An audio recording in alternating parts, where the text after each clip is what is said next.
આપણા part 7 વિદ્યુતમાં part 7 માં આગળ વધીએ. અહીંયા 12.7 આપણે લઈએ છીએ ઉદાહરણ. એ લોકો એવું કહે છે કે 20 ઓહમ અવરોધ ધરાવતો એક બલ્બ, એટલે આ જે બલ્બ છે એ 20 ઓહમ છે, બરાબર, અને 4 ઓહમ અવરોધ ધરાવતો એક વાહક આ, એટલે આપણે આને R1 કહીએ અને આને R2 કહીએ. તો બંને શ્રેણીમાં જોડ્યા છે, લાઈનમાં, શ્રેણીમાં 6 વોલ્ટની બેટરી સાથે જોડેલા છે. આ જે વોલ્ટ છે એ 6 વોલ્ટ છે, આ બેટરી. તો પહેલો સવાલ છે પરિપથમાંથી વહેતો પ્રવાહ શોધો, પરિપથનો કુલ અવરોધ શોધો. પહેલો સવાલ પરિપથનો કુલ અવરોધ. તો તમે જાણો છો કે આ બંને શ્રેણીમાં છે, R1 અને R2, અને તમે ભણ્યા છો કે શ્રેણી જોડાણમાં સમતુલ્ય અવરોધ એટલે બંનેનો સરવાળો. તો ઓબ્વિયસલી આપણે 4 અને 20 નો સરવાળો કરીએ તો 24 ઓહમ થાય, એટલે આપણે સમતુલ્ય અવરોધ કહી શકીએ 24 ઓહમ. પરિણામ નંબર 1. પછી કે છે પરિપથમાંથી વહેતો પ્રવાહ શોધો. પરિપથમાંથી વહેતો પ્રવાહ. હવે તમે જાણો છો કે જે પ્રવાહ અહીંથી વહે I, એ જ આમાંથી પણ વહે, એ જ આમાંથી પણ વહે. એટલે આપણે સૂત્ર લઈએ વીર. તો V એટલે 6 છે, પછી I એ શોધીએ છે અને R 24 છે. તો વીર સૂત્ર લખીએ તો 6 બરાબર I ગુણ્યા R. હવે આપણે એક સાઈડ ચેન્જ કરીએ તો તમે જુઓ કે આ બાજુ લો અને આ બાજુ લો તો I બરાબર 6/24, અને 6 ચોક 24 કરો એટલે 1/4. તમે આટલું રાખો ને તોય ખોટું ના પડે, સમજો. 0.25 લાવવું હોય તો ચાલે, આ પણ ચાલે. તો આ પરિપથમાંથી વહેતો પ્રવાહ આવી ગયો. અને C વિદ્યુત બલ્બના બે છેડા વચ્ચે તથા વાહકના બે છેડા વચ્ચે વિસ્થિતિમાનનો તફાવત ગણો. એટલે એ લોકો એમ કહે છે કે આ બે છેડા વચ્ચેનો વિસ્થિતિમાનનો તફાવત એટલે V1, અને આ બે છેડા વચ્ચેનો વિસ્થિતિમાનનો તફાવત એટલે V2 એ ગણો. તો તમે સમજો કે આપણે V1 બરાબર I1 R1 એવું સૂત્ર આના માટે લઈએ. તો V1 શોધવાનો છે, અને પ્રવાહ જે વહે છે, પ્રવાહ એ તો આટલો જ વહે છે બંનેમાંથી, એટલે I1 પણ I જ ગણાય, અને એનો અવરોધ છે 4, અવરોધ એનો 4. તો V1 બરાબર 1 વોલ્ટ. આ તમારો જવાબ આવી ગયો. તો અહીંયા આ બીજો છે, આ ત્રીજો, અને V2 બરાબર I2 R2. તો V2 બરાબર શોધવાનું છે I2, એ અહીંયા જે પ્રવાહ આમાંથી પસાર થાય છે એ જ પ્રવાહ આગળ જાય એટલે 1/4, અને R2 એ 20 છે, અહીંયા 20. તો 4×5 20 એટલે 5 વોલ્ટ. તો V2 બરાબર 5 વોલ્ટ છે. તો અહીંયા તમે જુઓ કે V1 આવી ગયો અને V2 આવી ગયો. હવે તમે જુઓ કે ટોટલ 6 વોલ્ટેજ હતું, ટોટલ 6 વોલ્ટેજ. એ જ વોલ્ટેજ બંને વચ્ચે વહેંચાઈ ગયો. એક આમાં વપરાયો, 5 આમાં વપરાયો. તો આપણે એની પહેલા પણ કહેલું છે કે આ બધા તાર છે ને સુવાહક હોય, આ બધા વચ્ચેના તાર સુવાહક. મોટે ભાગે અહીંયા જ તમારો વોલ્ટેજ ડ્રોપ વપરાય, આ અવરોધોમાં જ વપરાય. સુવાહકમાં બહુ અવરોધ ના આવે, એટલા માટે ટોટલ 5 અને 1 6 એ વપરાઈ ગયું આટલામાં અને આટલામાં. તો આ સમજણ સાથે આ દાખલો આપણે પૂરો કર્યો છે 12.7. પછી તમે 12.8 જુઓ તો એની રકમ એ તમે વાંચી શકો છો. 12.8 દાખલા નંબર, એની રકમ વાંચી શકો છો, અને એ પ્રમાણે એનું પરિપથમાં જોડાણ પર જોઈ શકો છો. તો આ જે દાખલો છે 12.8, એમાં એ લોકો એવું કહે છે કે આકૃતિ જે છે આ રીતની, એમાં 3 અવરોધો 1 2 અને 3, આ 3 અવરોધો પરસ્પર સમાંતરમાં જોડ્યા છે, અને એ 3 અવરોધોના મૂલ્યો પણ આપ્યા છે R1, R2 અને R3 ત્રણે ત્રણ અવરોધના મૂલ્યો આપે છે 5, 10 અને 30 અને એમને 12 વોલ્ટની બેટરી સાથે આપણે જોડ્યા છે. આ જે બેટરી છે એ 12 વોલ્ટની છે, એની સાથે જોડ્યા છે. અને પછી તમારે રેબતા મુજબ એમીટર મૂકી દેવાનું જેથી પ્રવાહ મપાય. પ્લસની જોડે પ્લસ અને માઇનસની જોડે માઇનસ ધ્યાન રાખવાનું. આ તો સ્વિચ છે, કળ. હવે સવાલો જુઓ તમે કેટલા. પહેલો સવાલ, દરેક અવરોધમાંથી વહેતો પ્રવાહ. હવે તમે જુઓ કે અહીંથી I મૂલ્યનો પ્રવાહ જાય ને, I મૂલ્યનો, તો અહીંથી 3 ભાગમાં વહેંચાય. આમ જાય, આમ જાય અને આમ. માનો કે આ બાજુ I1 જાય છે, આમાં I2 જાય છે અને આમાં I3 જાય છે. તો વોલ્ટેજ ડ્રોપ સરખો જ હોય. અહીંથી અહીં પહોંચવા માટે જે વપરાય વોલ્ટેજ ડ્રોપ ત્રણેયનો સરખો, કારણ કે ત્રણેય સમાંતરમાં જોડાયેલા છે. સમાંતર જોડાણની વિશેષતા એ છે કે એમાં વોલ્ટેજ ડ્રોપ સરખો હોય. એટલે આ બધા અવરોધમાં વોલ્ટેજ ડ્રોપ સરખો પણ પ્રવાહ જુદો જુદો. તો તમારા દાખલામાં V એ 12 છે, એને જ V1 પણ કહેવાય, એને જ V2 કહેવાય, એને જ V3 કહેવાય. હવે આપણે દરેક અવરોધમાંથી વહેતો પ્રવાહ લેવા માટે પહેલું સૂત્ર લઈએ, V1 બરાબર I1 R1. તો V1 એટલે 12 લેવાય, I1 શોધવો છે અને R1 છે 5. તો સાઈડ ચેન્જ કરો. આપણે ગણિત એક શુદ્ધ ગણિત ગણીએ છીએ તો તમારે ધ્યાન રાખવું જોઈએ કે તમારે જેને કરતા બનાવો છે ને એ હંમેશા ડાબી બાજુ તમને સેટ થાય. તો I1 ને કરતા બનાવો તો 12/5 તમે આમ પણ રાખી શકો છો અને ભાગીને જવાબ પણ લાવી શકો છો. તો 12/5 કરો એટલે 2.4 આવે, જે હવે હું અત્યારે શીખવાડતો નથી કારણ કે આપણે રિવિઝન કરાય છે આ દાખલાઓનું. પછી V2 બરાબર I2 R2. બધા સૂત્રો વીર ઉપરથી છે, જે તમારે યાદ જ રાખવાનું છે. વીર આ સૂત્ર V બરાબર IR, ઓહમનો નિયમ જે આપણે પહેલા ચલાવી દીધેલો છે, આને યાદ રાખવાનું છે. તો અહીંયા V બધા માટે સેમ, અહીંથી અહીં જવા તાકાત સરખી જ વપરાય, ચાહે આ બાજુ કે ચાહે આ બાજુ ચાહે આ બાજુ. તો V2 એ પણ 12, I2 શોધવાના અને R2 10. ફરીવાર તમે ચેન્જ કરી કાઢો સાઈડ. તો આ બધું આ બાજુ, આ બધું આ બાજુ અને હવે I2 ને કરતા બનાવો તો 12/10 એટલે 1.2 એમ્પિયર. તો આ બીજું આવી ગયું. અને ત્રીજું V3 બરાબર I3 R3. તો 12 બરાબર I3 ગુણ્યા 30, સાઈડ ચેન્જ કરો તો 30 ભાગાકારમાં લઈ જાઓ. આ રીતે જો 3 ચોક 12, 3 દાન 30, તો 0.4 એમ્પિયર. થોડું આવું આવડવું જોઈએ. 3 દાન 30, 3 ચોક 12, 4 દશાંશ 0.4. તો તમારે દરેક અવરોધમાંથી વહેતો પ્રવાહ આવી ગયો. પછી પરિપથમાંથી વહેતો કુલ પ્રવાહ.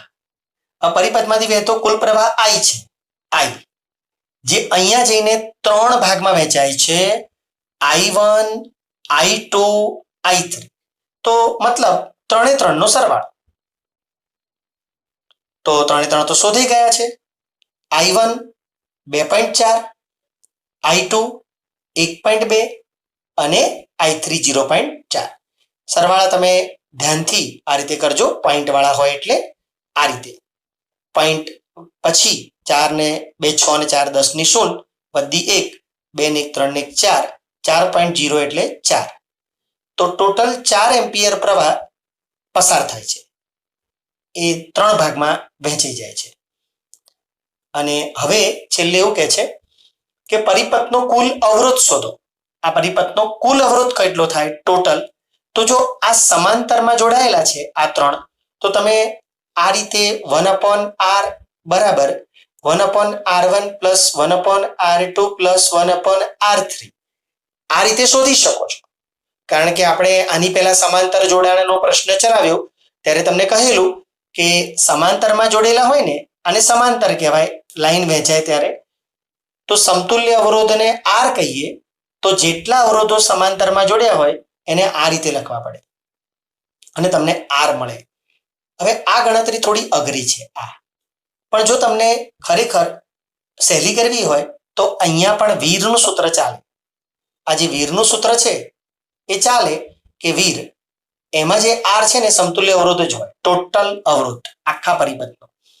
તો વી ખબર છે, વી ખબર છે, આઈ ખબર છે, આઈ ખબર છે, તો આર મળી જાય. તો 12 × 4 કરો તો આર મળી જાય. જો આમ બી કરાય તમારે, આ બધામાં તમે આવી રીતના કરી શકો કે આ નીચે લઈ લો, સાઈડ ચેન્જ ના કરવી હોય તો આ નીચે લઈ લો, પણ ડાયરેક્ટ ના લખતા. 4 × 12 કરો એટલે R3 આવી જાય. તમે લોકો શું કરો છો, ગણિત તો ભાજીપાવ કરી કાઢો છો. તમે લોકો અહીંથી કેવી રીતે કરો છો ખબર, ડાયરેક્ટ કરતા બનાવો તો R = 4/12. 4 × 12 એટલે 1/3 લાવો છો, આવું. અને તમને કદી ખોટું લાગતું નથી કે મેં કંઈ ખોટું કર્યું છે. પણ આવું ના કરાય, આ નીચે લેવાય, આ ત્યાં જ રખાય, પછી આર આ બાજુ લખાય, આ જ આ બાજુ લખાય. તમે કાયમ આવું કરતા આવ્યા છો અત્યાર સુધી, એટલે તમને સાચું લાગે પણ ખોટું પડ્યું હોય. બરાબર? એટલા માટે હું ના પાડું છું કે આવું ન કરો, અને આવું જ કરો તો સારું, કે આ બધી સાઈડ ચેન્જ કરો અને આ સાઈડ ચેન્જ કરો, તો તમારે આ ભૂલ ના થાય. અહીંથી ડાયરેક્ટ લખવા જાઓ ને, આમ આ બાજુ હોય ને ડાયરેક્ટ આ બાજુ લખવા જાઓ તો 4/12 કરી દો. અને ઘણા તો વળી પાછા ફાયદા મારે, પાછા 4 × 12 કરીને 3 જવાબ, તો જવાબ 3 જ આવ્યો, એને સાચો પડે. પણ બધું ખોટું કર્યું હતું તોય જવાબ સાચો આવી ગયો, કારણ કે ઘણીવાર 2 ભૂલ ભેગી થાય ને તો સાચું થઈ જાય. એટલે આવું બધું થતું હોય છે ગણિતમાં, પણ દર વખતે આમાં ફાવી ના જઈએ, સમજો. તો આ 12.8 પણ પતી ગયો. પછી આપણે એના પછીનો દાખલો છે 12.9. આ દાખલો છે ને એ બહુ જ સરસ દાખલો છે, બહુ જ સરસ દાખલો. તમે સ્પાઇરલમાં થોડું જોઈ પણ રાખો, અને પૂછી શકાય એવો દાખલો. આમે આ ચેપ્ટર દાખલાની દ્રષ્ટિએ બહુ સમૃદ્ધ છે. આટલા બધા દાખલા આપણે ચલાવીશું ને તોય હજી તો અડધા દાખલા ના ચલાયા કહેવાય, એટલો વિશાળ છે. જો એ લોકોએ પરિપથ જરા ઓકવર્ડ ગોઠવ્યું છે. એ લોકો શું કહે છે કે આવી રીતના અમે આકૃતિ બનાવી છે, આવી રીતના. અહીંથી પરિપથ આગળ વધ્યો તો 2 અવરોધ આવા લગાવ્યા, આમ આમ. પછી આગળ વધ્યો અને અહીંયા આવ્યો, પછી આમાં 3 અવરોધ લગાયા, 3 અવરોધ આમાં.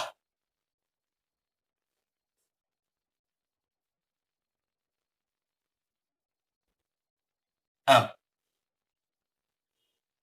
અને પછી કળ અને બેટરી લગાવી દીધી આપણે.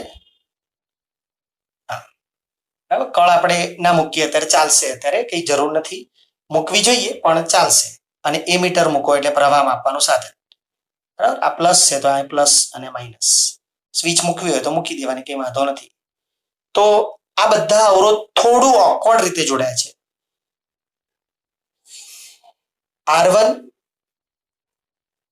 એ છે 10, R2 એ છે 40,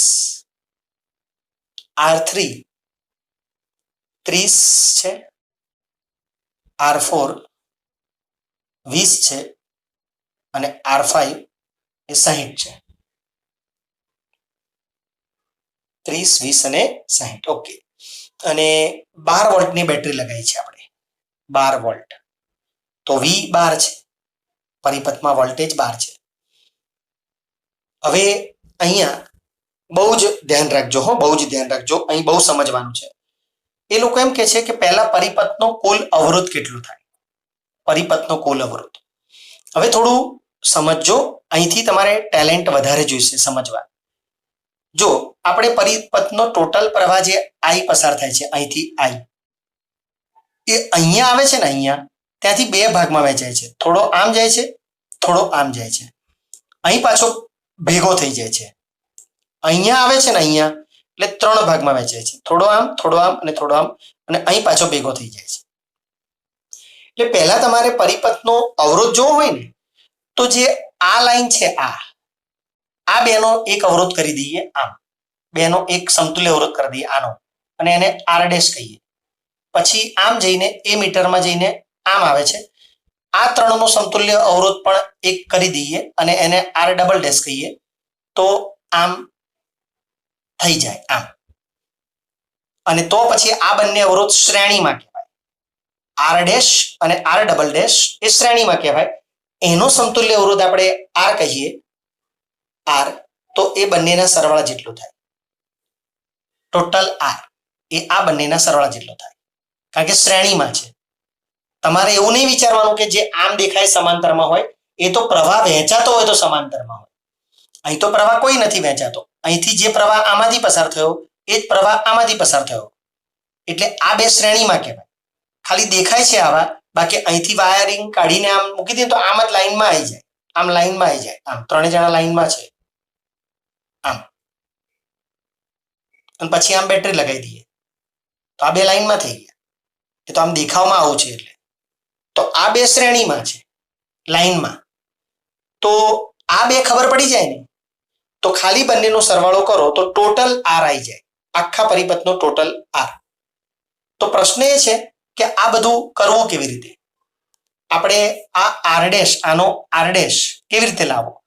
તો જો આ બંને અવરોધો તો સમાંતરમાં છે, R1 અને R2 સમાંતરમાં છે, એટલે એમનો સમતુલ્ય અવરોધ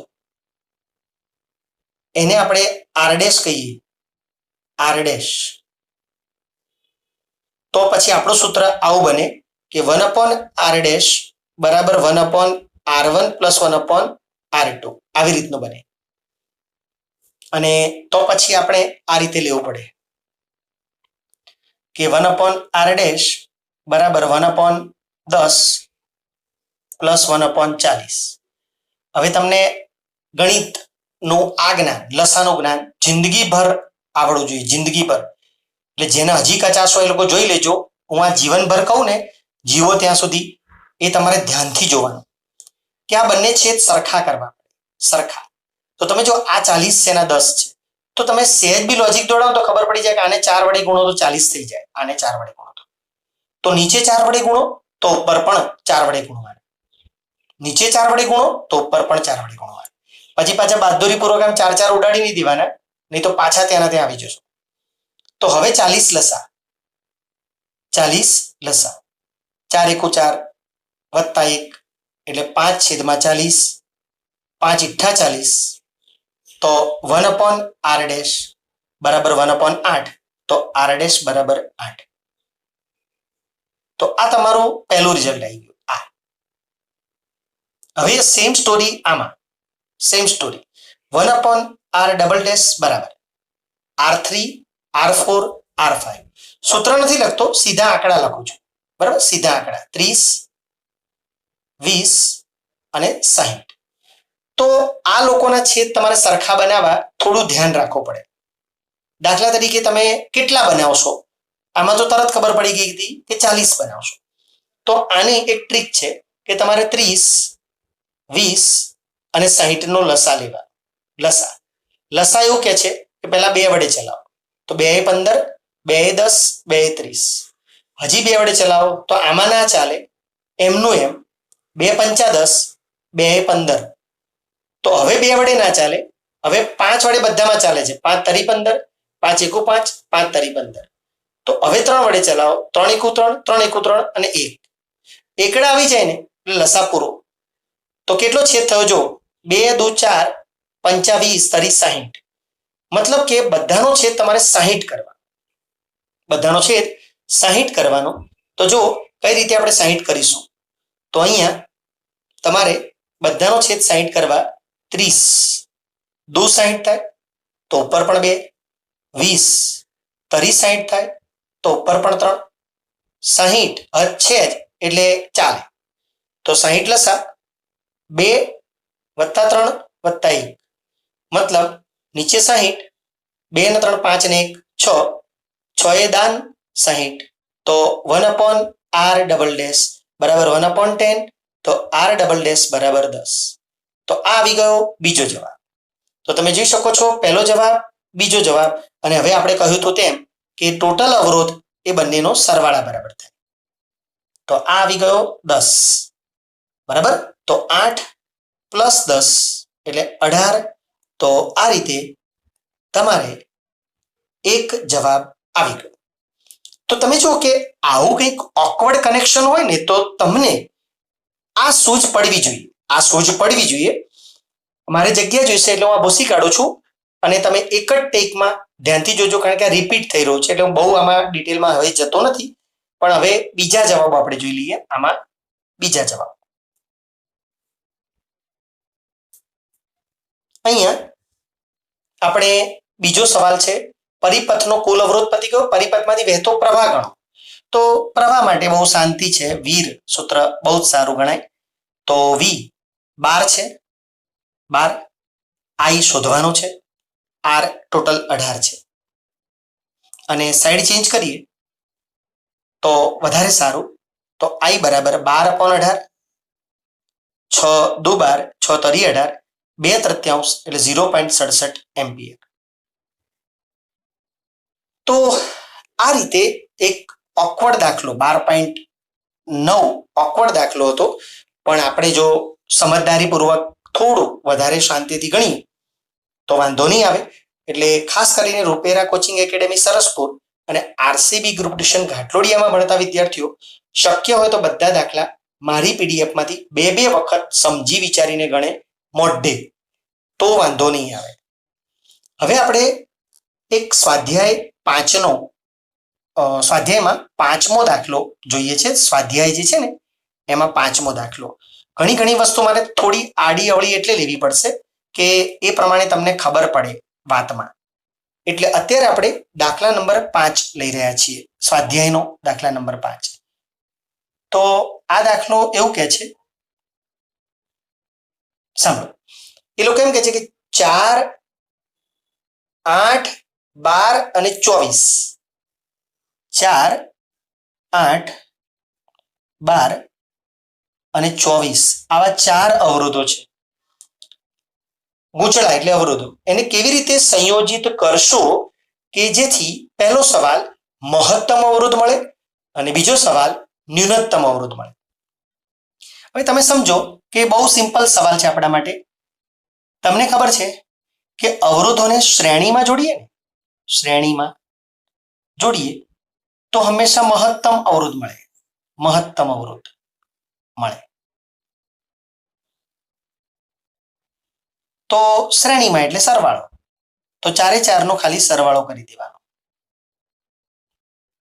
તો જે સરવાળો 4 4 નો થતો હોય એ સરવાળો તમારો મહત્તમ અવરોધ થઈ જાય. આ અને જો એને સમાંતરમાં જોડો, સમાંતરમાં, બરાબર, તો હંમેશા ન્યૂનતમ અવરોધ મળે. તો સમાંતરમાં જોડવા માટે તમને બધાને ખબર છે કે એ લોકોના છેદમાં આ રીતે લખવા પડે અને આ બધાનો લસા લેવાનો, બરાબર. 4, 8, 12 અને 24 લસા લેવાનો. હવે તમે જો કે 2 વડે ભાગ ચલાવો તો 2 દુ 4, 2 ચોક 8, 2 છંગ 12, 2 12. હજી 2 વડે ચલાવો, 2 એકુ 2, 2 દુ 4, 2 તરી 6, 2 છંગ 12. હજી 2 વડે ચલાવો, આ તો 1 આવી ગયું, 2 એકુ 2, આમાં ન ચાલે, 2 તરી 6. અને હવે 2 વડે ના ચાલે તો 3 વડે ચલાવો, આ તો એકડા આવી ગયા, 2 3 એકુ 3, 3 એકુ 3, 3 દુ 6 દુ 12 દુ 24. તો બધાના છેદ 24 કરો તો 4 છંગ 24, તો ઉપર પણ 8 તરી 24, ઉપર પણ 3, 12 દુ 24, ઉપર પણ 2 અને 24 છે તો 24. તમારે આ ગણિત છે ને, આ ગણિત એનાથી જરાય ગભરાવાની જરૂર નથી. મને ખબર છે કે જેવું તમારે આવું ગણિત આવે છે ને તમે ધ્રુજી જાઓ છો, પણ ક્યાં ધ્રુજવાની જરૂર છે, ક્યાં અઘરું છે. તમને લસા લેતા આવડે છે, લસા લેતા આ જવાબ બધાના છેદમાં લાવતા આવડે છે તો પછી શું વાંધો છે. પણ હું જોઉં છું કે આવા દાખલા ઘણાને ખોટા પડી જાય છે છેદ આવે એટલે. ઇવન 12મા સુધી આ પ્રોબ્લેમ ચાલુ રહે છે, 12મા સુધી. તો તમે જો 6 3 9 2 11 ને 1 12, તો 12 દુ 24 એટલે 1/2 કોના બરાબર? 1/r બરાબર. તો r બરાબર 2 ઓહમ. તો તમે જોઈ શકો છો કે 2 ઓહમ અહીંયા 1/r બરાબર 1/2 આવે છે. તો મારે ભૂલ થઈ છે જવાબમાં. આપણે જે સ્પાઇરલ છે ને એમાં 0.5 લખ્યા છે પણ 2 આવે, કારણ કે આપણો જવાબ 1/r બરાબર 2 છે તો r બરાબર 2 થાય. આપણી સ્પાઇરલમાં ભૂલ છે 0.5 લખ્યા છે તો તમે ઇમ્પ્રુવ કરી કાઢજો. સ્પાઇરલમાં 0.5 ના બદલે 2 ઓહ્મ કરી નાખજો. 2. તો દાખલાઓ આપણે કોશિશ કરી કે તમને સારી રીતે સમજાઈ શકીએ. અને હવે થોડા થિયરિકલ પ્રશ્ન આપણે જોઈએ. થિયરિકલ પ્રશ્ન તમે સમજો કે પહેલા એક બે સવાલો છે સરસ કે વિદ્યુત ઉર્જા એટલે શું તેનું સૂત્ર તારવો. અને બીજો છે વિદ્યુત પાવર એટલે શું તેનું સૂત્ર તારવો. બરાબર સાંભળજો, બંને સવાલો સમજવા લાયક છે. તો વિદ્યુત ઉર્જા એ શું છે તો તમે સાંભળો કે તમારા પરિપથમાં અહીંયા આપણે અવરોધ R મૂક્યો છે. આમ આ R અવરોધ છે બરાબર. અને ઓબ્વિયસલી કે આપણા પરિપથમાં આપણે બેટરી લગાવી છે.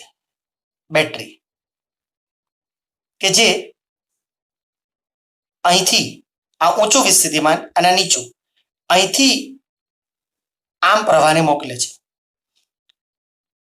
હવે પ્રવાહ બરાબર અહીંયા આવે ને અહીંયા અને અહીં પહોંચાડવો હોય ને તો આ બેટરીએ જોર લગાવવું પડે છે. અને એ જોર કેટલું લગાવવું પડે છે એ આમાં મપાય છે. આમાં જેને આપણે વોલ્ટેજ કહીએ છીએ. અહીંથી અહીંયા તમને જ્યારે મેં ઓહમનો નિયમ ચલાવ્યો ને ત્યારે મેં તમને એકવાર કહ્યું હતું કે આ વોલ્ટમીટર છે ને એ હંમેશા અવરોધને સમાંતર લગાવવાનો. સમાંતર એટલા માટે કે અહીંથી પ્રવાહ માટે બે રસ્તા છે, એક આમ જવો અને એક આમ જવો. તો પ્રવાહ હંમેશા એવો રસ્તો પસંદ કરે કે જ્યાં એને ઓછો અવરોધ નડે. હવે તમે કહો સાહેબ ઓલરેડી આ તો અવરોધ છે જ, આ પોતે તો અવરોધ જ છે, તો પ્રવાહ આમ ના જતો રહે તો પછી કયો મપાય? અહીંથી અહીં પહોંચવાની તાકાત મપાય કે આમથી આમ જવાની તાકાત મપાય? તો એકચ્યુઅલી વોલ્ટમીટર છે ને, વોલ્ટમીટર એનો અવરોધ તો બહુ જ વધારે હોય, બહુ જ વધારે, આના કરતા ક્યાંય વધારે. એટલે પ્રવાહ છે ને અહીંથી આમ જવાનું પસંદ જ ના કરી શકે, એ અહીંથી અહીં જતો રહે. અને તમે સતત વિચારો કે I મૂલ્યનો પ્રવાહ એટલે ક્યુ કુલંબ વીજભાર થયો. ક્યુ કુલંબ વીજભાર. ક્યુ કુલંબ એટલે ઇલેક્ટ્રોનનો જથ્થો. ઇલેક્ટ્રોનનો જથ્થો ખાલી એક કુલંબ હોય ને, એક કુલંબ, તો પણ આપણે કહ્યું હતું તેમ ઘણા બધા ઇલેક્ટ્રોન હોય. 6 × 10⁻18 ઇલેક્ટ્રોન ગણાય. આટલા બધા ઇલેક્ટ્રોન, આટલા બધા એક જ કુલંબ. તો આ ઘણીવાર 4 કુલંબ હોય, ઘણીવાર 10 કુલંબ હોય. તો કેટલા બધા ઇલેક્ટ્રોન હોય. એ ઇલેક્ટ્રોનને અહીંથી અહીંયા તમારે પહોંચાડવા હોય તો આ બેટરીએ જોર કરવો પડે, એટલે કે ઉર્જા વાપરવી પડે. ઉર્જા એટલે તમે સમજો કે આપણે જ્યારે અવરોધક તારમાંથી આ પ્રવાહને સતત વહેતો રાખવો હોય ને, સતત આટલો જથ્થો, ઇલેક્ટ્રોનનો જથ્થો સતત વહેતો રાખવો હોય તો આ બેટરીએ ઉર્જા વાપરવી પડે છે. ઉર્જા, કારણ કે જો ઉર્જા વાપર્યા સિવાય સતત તો વસ્તુ ફરતી ના રહે. તમે સાયકલને પેન્ડલ ના મારો તો સાયકલના પૈડા ફરતા ના રહે. સમજો, તમે વાહનમાં પેટ્રોલ ના ભરાવો અને ખાલી આમ કર્યા કરો તો કે વાહન ચાલે નહીં. તો અહીંયા આ બેટરીએ ઉર્જા વાપરવી પડે છે, અથવા તો ઉર્જા અહીંયા રૂપાંતર પામે છે. ઉર્જાનું તમને ખબર છે ને, સર્જન કે નાશ થતો નથી. માત્ર એક પ્રકારની ઉર્જાનું બીજા પ્રકારની ઉર્જામાં રૂપાંતર થાય. તો બેટરીમાં રાસાયણિક ઉર્જા હોય, રાસાયણિક ઉર્જા, એનું વિદ્યુત ઉર્જામાં રૂપાંતર થાય. અને વિદ્યુત ઉર્જાનું પાછું પરિપથમાં ઉષ્મા ઉર્જામાં રૂપાંતર થતું હોય છે, જેની ચર્ચા આપણે કરવાના છીએ. તો કહેવાનો મતલબ એમ કે આ I મૂલ્યના પ્રવાહને, અથવા એવું કહેવાય કે ક્યુ કુલંબ વીજભારને R અવરોધમાંથી સતત વહેતો રાખવા અથવા સતત પસાર કરવા આ 20 વોલ્ટની બેટરી દ્વારા થતું કાર્ય W બરાબર V × Q. આવું સૂત્ર થાય. ક્યુ કુલંબ વીજભાર હોય, એને સતત પરિપથમાં વહેતો રાખવો હોય તો 20 વોલ્ટની બેટરી દ્વારા થતું કાર્ય એટલે ઉર્જા W બરાબર V × Q. આમાં છે ને થોડું ડિટેલમાં એવું હોય કે 1 કુલંબ વીજભાર હોય ને, 1 કુલંબ, તો બેટરી દ્વારા થતું કાર્ય 1 વી હોય. 2 કુલમ વીજભાર હોય ને 2 કુલમ, તો બેટરી દ્વારા થતું કાર્ય 2 વી હોય. 3 કુલમ હોય ને તો 3 વી હોય. તો ક્યુ કુલમ હોય ને તો ક્યુ વી હોય. ક્યુ કુલમ હોય તો ક્યુ વી હોય. એટલા માટે આ વીક્યુ લખ્યું છે. આ ડિટેલમાં થોડું સમજાવ્યું, પણ અત્યારે તો તમારે યાદ જ રાખવાનું છે કે આઈ પ્રવાહ એટલે ક્યુ કુલમ વીજભાર. તો ક્યુ કુલમ વીજભારને પરિપથમાં સતત વહેવડાવો હોય તો બેટરી દ્વારા, કારણ કે કાર્ય બેટરી જ કરે, અહીંથી ઇલેક્ટ્રોન મોકલ્યા કરે, અહીંથી ઇલેક્ટ્રોન ખેંચ્યા કરે. આમ ઇલેક્ટ્રોન અહીંથી મોકલે અને આમ ખેંચે, પણ અત્યારે પ્રવાહ આપણે આમથી આમ બતાવવાનો છે એટલે બોલું છું. આ બધી ચર્ચા આપણે વિદ્યુતની શરૂઆતમાં કરેલી છે કે ઇલેક્ટ્રોન એકચ્યુઅલી અહીંથી નીકળે અને અહીં જાય, પણ આપણે પ્રવાહ આમથી આમ જ બતાવાય, પ્લસથી માઇનસ. એટલા માટે હું બોલું છું આમથી આમ. તો અહીંયા થતું કાર્ય W બરાબર V ગુણ્યા Q, એ મેં સમજાયું અહીંયા. હવે તમને યાદ હોય તો યાદ કરો, I બરાબર Q અપોન T સૂત્ર આપણે સાબિત કર્યું છે આ ચેપ્ટરની શરૂઆતમાં કે પ્રવાહ એટલે Q અપોન T.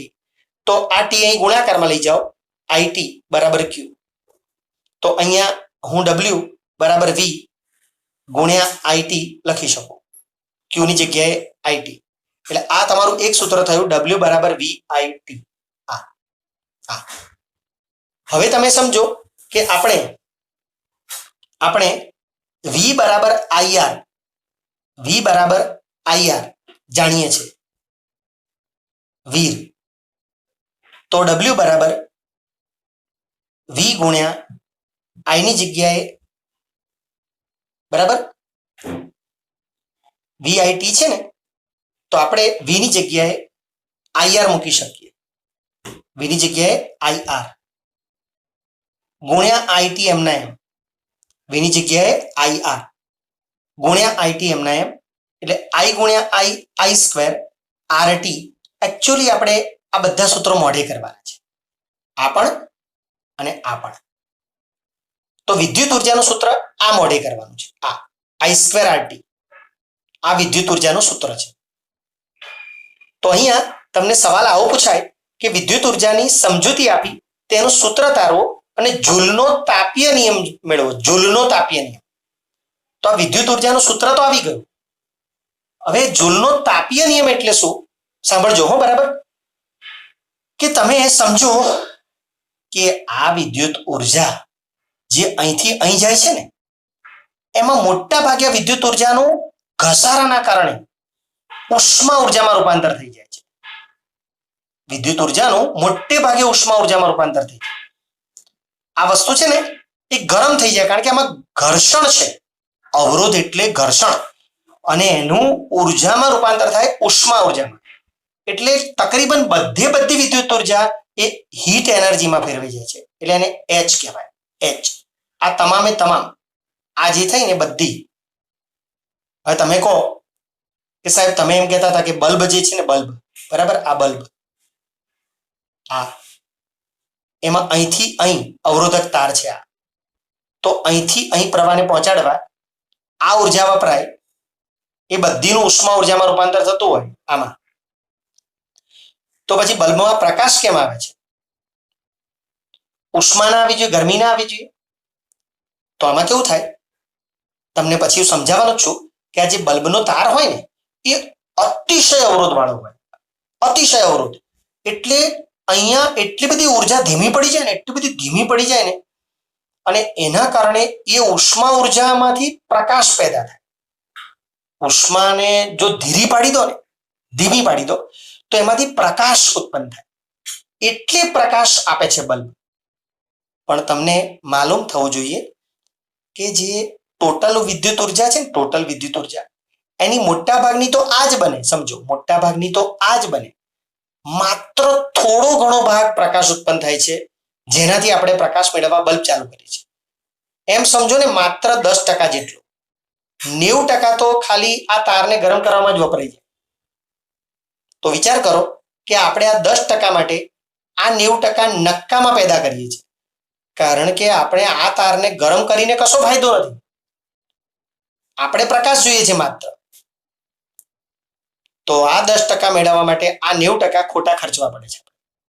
એટલે જે આ જૂના બલ્બ છે ને પીળા કલરના, એ હવે આઉટ ઓફ ડેટ છે. સમજો હવે એલઈડી બલ્બ આવી ગયા છે કે જ્યાં ઓછો, એમાંય બી ઉષ્મા જ ઉત્પન્ન વધુ થાય, પણ આ જે રેશિયો છે ને બહુ ઘટી જાય, 50-50 જેટલો થઈ જાય, જેથી પ્રકાશ બી વધુ આવે અને ઉષ્મા બી ઓછી પેદા થાય.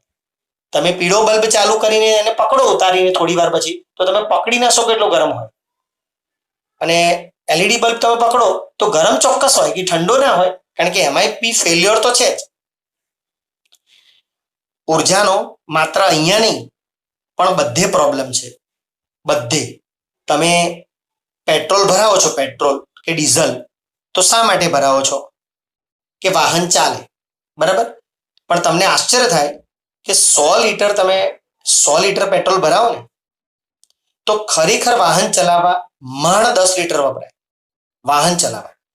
બાકીનું 90 લીટર એમાંથી મોટા ભાગનું તો 50 થી 60 લીટર તો ખાલી ધુમાડામાં વપરાઈ જાય છે. ધુમાડા બહાર નીકળે છે ને એમાં ઉડી જાય છે. બાકી ઘર્ષણને પહોંચી વળવા માટે, કે પછી સામે જે હવા આવતી હોય ને, સામે હવા, એ હવાને પહોંચી વળવા માટે વપરાય છે. ઓરિજિનલી તમારું વાહન ચલાવવા 10 લીટર બી મોટો આંકડો કહું છું, 5 થી 10 લીટર ખાલી, બસ ઓરિજિનલી વાહન ચલાવવા આટલું જ વપરાય. બાકી આ બધું ધુમાડામાં જતું રહે. એવું એન્જિન હજી સુધી બની શક્યું નથી કે જેમાં 50% પેટ્રોલ વપરાય. એટલે તો આપણા વાહનની એવરેજ કેવી હોય છે? કાર હોય તો બધી 15-20, એસટી બસ ને લક્ઝરી બસ હોય તો માંડ 5-10, બરાબર. તો આ બધું તમને એટલે કહું છું કે તમને ઉર્જાની ખબર પડે. તો જે આ છે ને, આ સમીકરણ, એને જૂલનો તાપીય નિયમ કહે છે. જૂલનો તાપીય નિયમ કહે છે આ સમીકરણ. વાસ્તવમાં આપણે આ ઉષ્મા વિદ્યુત ઉર્જા છે, પણ મોટે ભાગે શું થાય, બધી વિદ્યુત ઉર્જાનું ઉષ્મા ઉર્જામાં જ રૂપાંતર થઈ જતું હોય છે, ઉષ્મામાં. એટલે આ સૂત્ર એ ઉષ્મા ઉર્જાનો બી ચાલે. તો આને જૂલનો તાપીય નિયમ કહે છે. અને આ વિદ્યુત ઉર્જાનો જે એકમ છે ને, વિદ્યુત ઉર્જાનો એકમ, એ તો ઓલવેઝ જૂલ ફેમસ છે. ઉર્જાનો એકમ જૂલ, બરાબર, એ જ છે. અને બીજા એકમો છે એ વોટ સેકન્ડ બી છે. વોટ સેકન્ડ, કેમ વોટ સેકન્ડ એ પછી ખબર પડશે. અને કિલોવોટ કલાક પણ છે. કિલોવોટ કલાક, જેને યુનિટ પણ કહેવાય. એ તમારું વીજળીનું બિલ આવે ને, એમાં યુનિટ શબ્દ આવે છે. 2 યુનિટ વપરાયા, 3 યુનિટ વપરાયા, એ આ પણ કેમ આવો એ પછી ખબર પડશે. અત્યારે જૂલનો તાપીય નિયમ છે. એટલે કે આ વિદ્યુત ઉર્જાનું જે ઉષ્મા ઉર્જામાં રૂપાંતર થાય છે ને, એ મોટા ભાગની બધી ઉર્જાનું થઈ જાય છે. સમજો, આપણે જાણીએ છીએ કે 100% ના થાય, પણ આપણે તો અત્યારે આ જ લખવું પડે, કારણ કે એનું નાની ગણતરી શક્ય નથી. તો આ વિદ્યુત ઉર્જાનો કન્સેપ્ટ છે, અને ઉષ્મા ઉર્જાનો પણ આ કન્સેપ્ટ કહેવાય. કારણ કે વિદ્યુત ઉર્જા એ જ ઉષ્મા ઉર્જા એવું એ સાબિત થાય છે. તો આપણને એમ થાય કે સાહેબ, આ જે તમે કહો છો કે વિદ્યુત પ્રવાહની તાપીય અસર એટલે શું? તો આપણે જેમ કહ્યું ને કે વિદ્યુત પ્રવાહની તાપીય અસર એટલે શું? વિદ્યુત પ્રવાહની તાપીય અસર, તો આપણે અત્યારે સુધી જે વાત કરી ને, આજ કે તમે કોઈ અવરોધક તાર હોય ને, ખૂબ જ ઊંચો અવરોધ ધરાવતો તાર, એમાંથી જ્યારે પ્રવાહ પસાર થાય ને, ત્યારે એમાંની મોટા ભાગની વિદ્યુત ઉર્જાનું ઉષ્મા ઉર્જામાં રૂપાંતર થઈ જાય છે. અને જેથી એ અવરોધક તાર ગરમ થઈ જાય. આપણે જે બલ્બની વાત કરી, એ બલ્બ, એનો જે તાર છે, એકાદ બે ટેકા બી હોય છે આમાં, એ પુષ્કળ ગરમ થઈ જાય, પુષ્કળ ગરમ થઈ જાય. એને તાપીય અસર કહેવાય. જ્યારે બી કોઈ પણ અવરોધક તાર, તમે પંખો ચલાવો ને, પંખો, તો એ પંખાને પરછી અડો તો પંખોય ગરમ હોય, લાઇટ ચલાવો, લાઇટે ગરમ હોય, બરાબર. એ બધું એટલે ગરમ છે કે વિદ્યુત ઉર્જાનું ઉષ્મા ઉર્જામાં રૂપાંતર થાય છે, જેને તાપીય અસર કહેવાય. જોકે આપણા માટે છે ને આ મોટી તકલીફ છે. સમજો, ઘણી જગ્યાએ આપણે એની જરૂર જ નથી હોતી. હવે આ બલ્બને ગરમ કરીને શું કામ છે તમારે? બલ્બમાંથી પ્રકાશ આવે એટલે બહુ થઈ ગયું, પણ પ્રોબ્લેમ છે એ થાય જ. પંખાને ગરમ કરીને તમારે શું કામ છે? પંખો પવન આપે, બહુ થઈ ગયું, પણ થાય જ. એ આપણી મર્યાદા છે. શોધે છે વૈજ્ઞાનિકો એમાં, પણ આનો ઉપયોગ બી છે. આનો ઉપયોગ છે, તાપીય અસરનો ઉપયોગ. દાખલા તરીકે તમે વિદ્યુત હીટર જુઓ, પછી ટોસ્ટર જુઓ, કે પછી ઇસ્ત્રી જુઓ, તો આ બધી વસ્તુ કેવી છે કે આમાં વિદ્યુત ઉર્જાનું ઉષ્મા ઉર્જામાં રૂપાંતર કરવું એ જ મેઇન કામ છે આ લોકો. ઇસ્ત્રી શું કરવા? ઇસ્ત્રી કી થોડી પવન ખાવા હોય, એ તો આમ બી ગરમ કરવા માટે હોય. તો એમાં એ લોકો ઊંચા અવરોધક તાર વાપરે. વિદ્યુત સગડી બી હોય, ટોસ્ટર એટલે આમ તો કે હીટર, આપણા દેશમાં હીટર ઓછા હોય, ફોરેનમાં હીટર જોઈએ જ, બહુ ઠંડી હોય એટલે. તો એ લોકોમાં મુખ્ય કામ શું છે? ઉષ્મા મેળવવાનું. એમને પ્રકાશનું કશું કામ નથી, ગરમીનું કામ છે.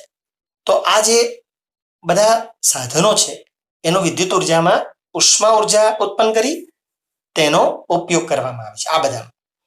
પછી આપણે ના છૂટકે એવું કહેવું જોઈએ કે વિદ્યુત બલ્બ, એમાં ભલે આપણે ઉષ્માનું કામ નથી, પણ એ ઉષ્મા પેદા થઈ એમાંથી જ પ્રકાશ પેદા થાય છે. એ ઉષ્માનું જ પ્રકાશમાં રૂપાંતર થાય છે. ઉષ્મા બહુ ભરી જાય ને, એક જગ્યાએ રોકાઈ જાય ને એટલે પ્રકાશિત થઈ જાય હંમેશા. સૂર્ય છે ને, સૂર્ય, એમાં એકચ્યુઅલી પુષ્કળ ઉષ્મા છે, પણ આપણને અહીંથી પ્રકાશ એટલે દેખાય છે કે ઉષ્મા અંદર ભરાઈ રહે છે એટલે એનું પ્રકાશમાં રૂપાંતર થાય. ઉષ્મા રોકાય ને તો એ પ્રકાશ બની જાય હંમેશા. તમે નહીં તો સગડી ચાલુ કરો છો ને, સ્ટવ, તો સ્ટવની જ્યોત તમને દેખાય છે કારણ કે પ્રકાશ એમાંથી પેદા થાય છે. જો પ્રકાશ ના પેદા થતો તો સ્ટવની જ્યોત ગરમી આપે પણ તમને દેખાય નહીં, પણ એમાંથી પ્રકાશ આવે છે ને એટલે જ્યોત દેખાય છે. પણ એ બહુ જ મામૂલી પ્રકાશ આવે, મોટે ભાગે એનું ઉષ્મા ઉત્પન્ન કરવા કામ. એટલે આમ એક જાતનો પ્રકાશ પણ મળે. અને આ ફ્યુઝ છે ને, એના વિશે બી આપણે ભણવાનું છે કે ફ્યુઝ એ આપણી જે ઘરમાં પરિપથમાં પ્રવાહ આવતો હોય ને, એમાં વિદ્યુત જોડાણો જે આપણા ઘરમાં હોય એને રક્ષણ આપવા માટે પણ આ ઉર્જા વપરાય છે, જે હું તમને ડિટેલમાં પછી કહેવાનો છું, રક્ષણ આપવા માટે. તો આજના જે આપણા સવાલો ચાલ્યા ને, પાર્ટ 7, એમાં જે રૂપેરા કોચિંગ એકેડેમીમાં ભણે છે અને આરસીબીમાં ભણે છે, એ લોકો પાસે મારી પીડીએફ છે. તો એમાં તમે પેજ નંબર 6 ઉપર અત્યારે આપણે પૂરું થયું અને આપણે આગળ વધવાનું છે. 5 નંબરના સવાલો પૂરા થઈ ગયા છે, પેજ નંબર 5ના, પેજ નંબર 4ના પૂરા થયા. આપણે 6 ઉપર અડધે આવી ગયા છે અને નેક્સ્ટ ટાઈમ આપણે આગળ વધવાનું છે. ચાલુ રાખજો તમે, અને વિડીયો સમાપ્ત કરું છું.